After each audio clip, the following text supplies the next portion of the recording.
Dear student, started new chapter 5 Dissolution of Partnership Firm। इस chapter से ही clear है कि यहाँ पे फर्म डिज़ोल्व कर रहे हैं और वो पूरे पार्टनरशिप फर्म के लिए बात कर रहा है। लेकिन फिर भी अगर इसको और अच्छे से क्लियर करने की बात करें तो एक लैंग्वेज मिलता है डिसोल्यूशन ऑफ पार्टनरशिप एंड एक है डिसोल्यूशन ऑफ पार्टनरशिप फर्म। तो what do you mean by dissolution of partnership means already ये हम लोग पढ़ चुके हैं, यानी कि partners changes profit sharing ratio, admission of a new partner, treatment of retirement of a partner.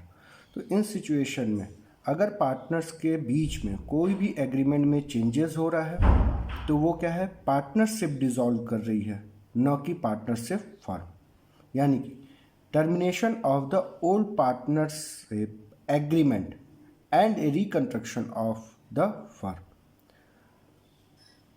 Partnership अगर डिसॉल्व हो रहा है तो उसमें जो भी पार्टनर्स के बीच एग्रीमेंट है वो टर्मिनेट होकर के एक न्यू पार्टनरशिप एग्रीमेंट जब फर्म में आएगा तो उसके लिए क्या कहा गया, reconstruction of the firm. Firm का फिर से रिकंस्ट्रक्शन हो रहा है according to new agreement. Dissolution of partnership firm means इस सिचुएशन में पार्टनरशिप फर्म क्लोज हो जाती है। The firm close down its business and came to an end. यानी कि बिजनेस जो क्लोज हो रहा है उसके लिए हमें क्या करना होगा, जो भी बिजनेस के ऑल एसेट्स हैं उनको सोल्ड करके जो रियलाइज्ड अमाउंट है उससे लाइबिलिटीज़ का पेमेंट किया जाएगा। उसके बाद भी अगर कोई अमाउंट बचता है तो वो किसके लिए प्रोवाइड करेंगे, पार्टनर्स को। Assets of the firm are sold and liabilities are paid off, and out of the remaining amount the account of partners are settled। तो ये दो सिचुएशन दिख रही है जिसमें एक है डिसोल्यूशन ऑफ पार्टनरशिप और एक में है dissolution of partnership firm. Dissolution of partnership में पार्टनर्स के बीच एग्रीमेंट चेंजेस होगा, एक न्यू पार्टनरशिप एग्रीमेंट क्रिएट होगी और इसमें फर्म आगे कंटिन्यू रहेगा। फर्म क्लोज नहीं होता है, फर्म आगे कंटिन्यू रहेगा according to new partnership agreement और डीड। लेकिन डिसोल्यूशन ऑफ पार्टनरशिप फर्म में फर्म डिसॉल्व होने का मतलब है कि आगे कोई भी बिजनेस कंटिन्यू नहीं रहेगा, क्योंकि बिजनेस के जो भी एसेट्स हैं उनको सोल्ड करके लाइबिलिटीज़ का पेमेंट कर दिया गया है और जो भी रिमेनिंग अमाउंट है उससे पार्टनर्स का अकाउंट सेटल्ड। तो इस सिचुएशन में कोई भी आगे बिजनेस कंटिन्यू नहीं रहेगा। Dear student, now mode of dissolution of partnership firm. तो इसमें दो तरीके से दिख रहा है, एक without the intervention of the court और एक है by order of the court. इन दोनों सिचुएशन में इसमें क्या होगा कि जो भी पार्टनरशिप फर्म है उसमें बिना किसी कोर्ट के इंटरफेयर के ये पार्टनरशिप फर्म डिसॉल्व हो रही है। यहाँ पे क्या है कि अगर कोई ऐसी सिचुएशन है जहाँ पे कोर्ट का इंटरफेयर करना पड़ रहा है, वो कई रीज़न हो सकते हैं। पार्टनर्स के बीच कोई डिस्प्यूट हो या बिजनेस अनलॉफुल हो, कोई आउटसाइडर ने पार्टनरशिप फर्म के ऊपर सूट फाइल कर रखा हो। तो इस तरह की सिचुएशन में कोर्ट अगर कोई डिसीजन पास ऑन करता है पार्टनरशिप फर्म को डिसॉल्व करने के लिए तो ये क्या है, order of the court.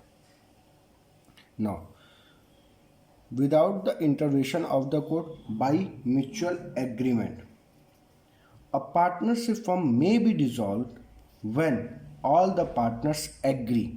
Mutual agreement मतलब ऐसी सिचुएशन जहाँ पे पार्टनरशिप फर्म में ऑल पार्टनर्स अगर म्यूचुअल कंसर्न से एग्री कर रहे हैं कि पार्टनरशिप फर्म को डिसॉल्व करना है, तो वहाँ पे बिना किसी कोर्ट के इंटरफेरेंस के उस पार्टनरशिप फर्म को डिसॉल्व किया जा सकता है। कंपल्सरी डिसोल्यूशन, ऐसी सिचुएशन में in a partnership for example A and B, two partners हैं, अगर किसी पार्टनर्स का डेथ हो जाती है या फर्म से रिटायरमेंट ले रहा है या इंसॉल्वेंसी हो रही है, इस सिचुएशन में सिर्फ ए एज ए पार्टनर तो नहीं रह जाएंगे, क्योंकि पार्टनरशिप मीन्स टू और मोर पर्सन, तो ए एज ए सोल प्रोप्राइटर की तरह से ट्रीट होंगे। तुरंत वहाँ पे ये पार्टनरशिप फर्म क्या होगी, डिसॉल्व हो जाएगी।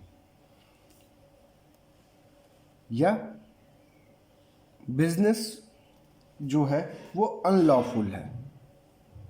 अनलॉफुल मतलब ए एंड बी किसी बिजनेस को कैरीड कर रहे हैं और वो किसी ऐसी सिचुएशन में आ गया जो कि बिजनेस जो भी ऑपरेशन है वो अनलॉफुल है। यानी कि कुछ बिजनेस ऐसे भी होते हैं जिनको करने के लिए गवर्नमेंट से एक लीगल परमिशन लेनी होती है। अगर वो लीगल परमिशन नहीं होता है उस बिज़नेस के पास तो वो बिज़नेस अनलॉफुल माना जाता है। ऐसे सिचुएशन में अगर कोई बिज़नेस है जो कि अनलॉफुल होता है तो वो भी क्या है, एज ए कंपल्सरी डिसोल्यूशन में आएगा। On happening of an event, ऐसी कोई सिचुएशन जहाँ पे ये अपने आप पार्टनरशिप फॉर्म क्या हो रही है, डिसॉल्व हो रही है, उसके लिए हम कह सकते हैं कि the fulfilment of the object for which the firm was found. जब ये पाया गया कि जिस ऑब्जेक्ट के लिए पार्टनरशिप फर्म को कंस्ट्रक्ट किया गया था अगर वो ऑब्जेक्ट पूरा नहीं कर रही है,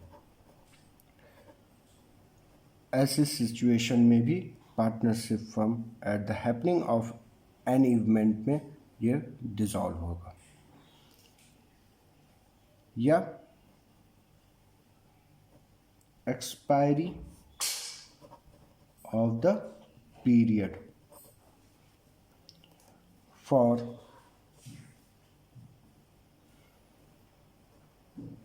which the firm was formed। अगर वो पीरियड एक्सपायर कर गया जिसके लिए ये पार्टनरशिप फर्म फ्रेम की गई हो, यानी कि कुछ ऐसे भी बिजनेस होते हैं या पार्टनरशिप फर्म होती है जिसको एक सर्टेन ऑब्जेक्ट के लिए और एक वो ऑब्जेक्ट एक टाइम पीरियड में ही पूरा करना होता है। उस सिचुएशन में वो टाइम पीरियड अगर एक्सपायर हो रहा है तो वहाँ पे भी क्या होगा, पार्टनरशिप फर्म डिसॉल्व हो जाएगी। And next, by notice when the duration of the partnership firm is not fixed, यानी कि पार्टनरशिप फर्म का अगर कोई ड्यूरेशन फिक्स्ड नहीं है तो ऐसी सिचुएशन में any partner by giving notice, कोई भी partner, any partners giving notice to other partners, तो कोई भी पार्टनर जो है एक नोटिस दे करके पार्टनरशिप फर्म को क्या कर सकता है, डिसॉल्व कर सकता है। और इस सिचुएशन में ऑल पार्टनर्स को भी क्या होना पड़ेगा, एग्रीड होना पड़ेगा। Next, by order of the court partners become unsound mind. अगर पार्टनरशिप फर्म में अगर कोई पार्टनर अनसाउंड माइंड का हो जाता है, यानी कि उसके सोचने समझने की क्षमता नहीं रह जाती है, तो उसको क्या कहा गया, unsound mind. Incapable of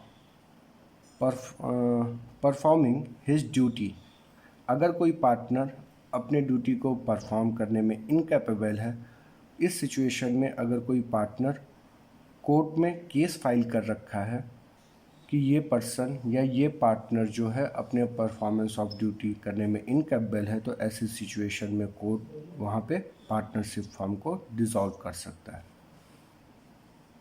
breach of partnership agreement, अगर कोई पार्टनरशिप एग्रीमेंट को तोड़ा जाता है या जो भी पार्टनर्स हैं वो अगर एग्रीमेंट को पूरी तरह से फुलफिल नहीं करते हैं, एग्रीमेंट को बार बार तोड़ते हैं, ऐसे सिचुएशन में भी कोर्ट के थ्रू ये पार्टनरशिप फर्म डिसॉल्व कर सकते हैं।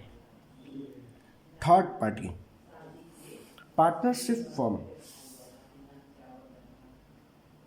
में अगर कोई थर्ड पार्टी यानी कि आउटसाइडर है, उसके साथ अगर कोई एग्रीमेंट ब्रीच हुआ है या कोई अदर रीज़न की वजह से वो फर्म के ऊपर केस करके यानी कि सूट फाइल करके अगर वो उसको डिज़ोल्व करने की बात करता है, जो भी जेन्युइन रीज़न होगा उससे कोर्ट क्या कर सकता है, उसको पार्टनरशिप फर्म को डिज़ोल्व कर सकता है।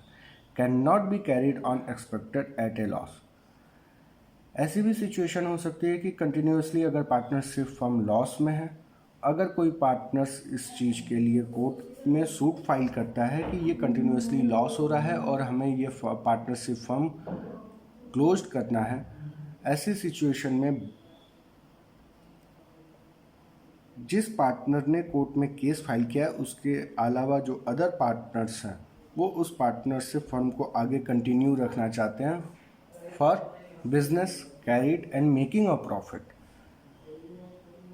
ऐसे सिचुएशन में भी जिसने केस किया है अगर इस बात के लिए कोर्ट को पूरी तरह से इंफॉर्मेशन देता है कि ऐसा पॉसिबल नहीं है, अभी भी फर्म में आगे लॉस कंटिन्यूइंग रहेगा, ऐसी सिचुएशन में भी पार्टनरशिप फर्म को क्या कर सकते हैं, by order of court dissolution continue होगा। Now accounting procedure on dissolution of firm. Dissolution of firm means dissolution of partnership firm. अभी हम लोगों ने ये समझा कि डिसोल्यूशन ऑफ पार्टनरशिप फर्म अगर है तो फर्म को डिसॉल्व करने के लिए क्या करना होगा, जो भी बिजनेस के एसेट्स हैं यानी कि पार्टनरशिप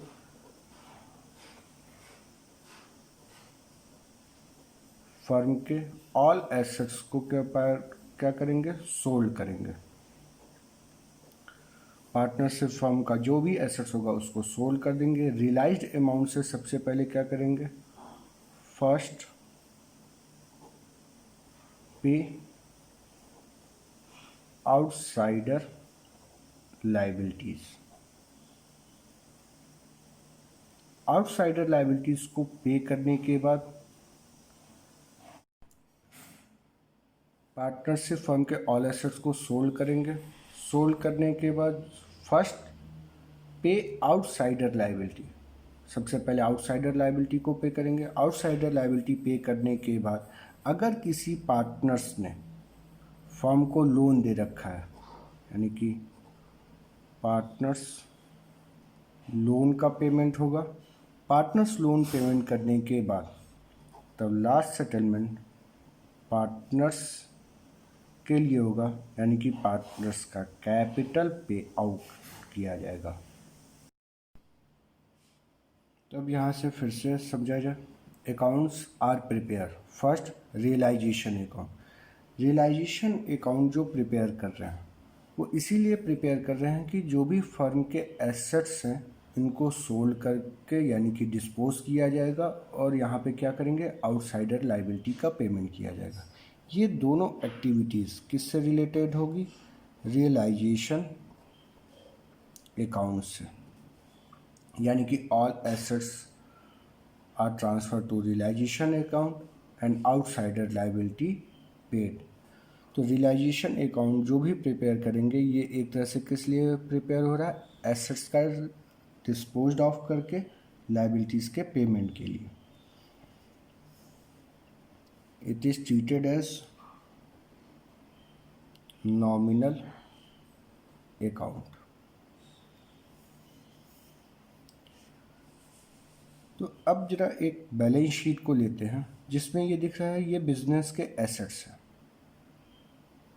तो बिजनेस के एसेट्स जिनको आप सोल्ड करके अमाउंट रियलाइज कर सकते हो वो सारे एसेट्स कहाँ जाएंगे, रियलाइजेशन अकाउंट में। तो एसेट साइड में कैश एट बैंक का बैलेंस दिख रहा है, ये ऑलरेडी कैश में है, इसको तो सोल्ड नहीं कर सकते। इसको छोड़ करके जो भी बिजनेस के एसेट्स हैं यानी कि debtors, stock, investment, machinery, land and building, ये चीज़ें क्या कर सकते हैं, सोल्ड कर सकते हैं। तो इन एसेट्स को कहाँ ट्रांसफ़र करेंगे, रियलाइजेशन अकाउंट में। इन एसेट्स को सोल्ड करके जो अमाउंट रियलाइज्ड होगा, तो एसेट्स को सोल्ड करने पे जो भी अमाउंट रियलाइज्ड होगा उससे प्रॉफिट या लॉस की भी बात होगी। तो एक नेट रिजल्टिंग फिगर यानी कि नॉमिनल अकाउंट बोला गया कि जो भी एसेट्स को सोल्ड करके लाइबिलिटीज़ पेड ऑफ की जाती है इससे फर्म में प्रॉफिट हो रहा है या loss at the time of dissolution. In a firm at the time of dissolution, ये डिटरमाइन करते हैं। जो भी प्रॉफिट और लॉस होता है वो भी पार्टनर्स में डिस्ट्रीब्यूट होगा। नेक्स्ट दिख रहा है पार्टनर्स लोन अकाउंट। इस बैलेंस शीट में दिख रहा है लोन फ्रॉम ए, फर्म की बुक में लोन दिख रहा है और ये लोन किससे लिया गया है, ए से। ए एज ए पार्टनर है, तो कैपिटल अकाउंट से पहले प्रिपेयर कर रहे हैं पार्टनर्स का लोन अकाउंट, क्योंकि अगर किसी पार्टनर्स ने फर्म को कैपिटल के अलावा अगर कोई अमाउंट प्रोवाइड कर रखा है तो सबसे पहले उसका राइट है कि वो एडवांस अमाउंट या लोन फर्म से रिसीव करेगा। तो एक लोन अकाउंट पार्टनर्स का प्रिपेयर करेंगे जिसमें फर्म उनके लोन का रीपेमेंट करेगा। नेक्स्ट, पार्टनर्स कैपिटल अकाउंट में पार्टनर्स का जो भी कैपिटल बैलेंस है ए और बी इसको ट्रांसफ़र किया जाएगा। जो भी प्रॉफिट और लॉस ऑन रियलाइजेशन होगा उसके लिए अकाउंटिंग ट्रीटमेंट करेंगे। और लास्ट में दिख रहा है कैश और बैंक अकाउंट, ये भी अकाउंट प्रिपेयर होगा। और कैश एंड बैंक अकाउंट को प्रिपेयर करते समय जो ऑलरेडी हमारे पास 8000 बैलेंस अमाउंट है इसको शो करेंगे, और इसके बाद जो भी टोटल अमाउंट यानी कि कैश रिसीव फ्रॉम या amount realised from sale of assets उसको रिकॉर्ड करेंगे। जो आउटसाइडर लाइबिलिटी पेड होगी उसका पेमेंट होगा। उसके बाद जो भी सेटलमेंट है ये सारा बुक्स ऑफ अकाउंट क्लोज करने के बाद जो भी हमारे पास कैश या बैंक अकाउंट है उसका लेजर अकाउंट यानी कि अकाउंट का balance at after full settlement दोनों तरफ बैलेंस अपने आप इक्वल शो करेगा। तो ये जो है एक समराइज इन्फॉर्मेशन आपके सामने प्रेजेंट की गई है कि अकाउंट जो भी प्रिपेयर होगा वो first realisation account, partners loan account, third partners capital and fourth cash और बैंक अकाउंट। तो इसके लिए आगे जो भी लेक्चर आएगी वो एज ए न्यूमेरिकल बिहाफ पे होगा, जिस पे आपको टोटल जो भी क्वेश्चन है उसको किस तरह से सॉल्व करना है, general entry, preparing laser account, ये सारी बातें उसमें नेक्स्ट लेक्चर में प्रोवाइड की जाएंगी।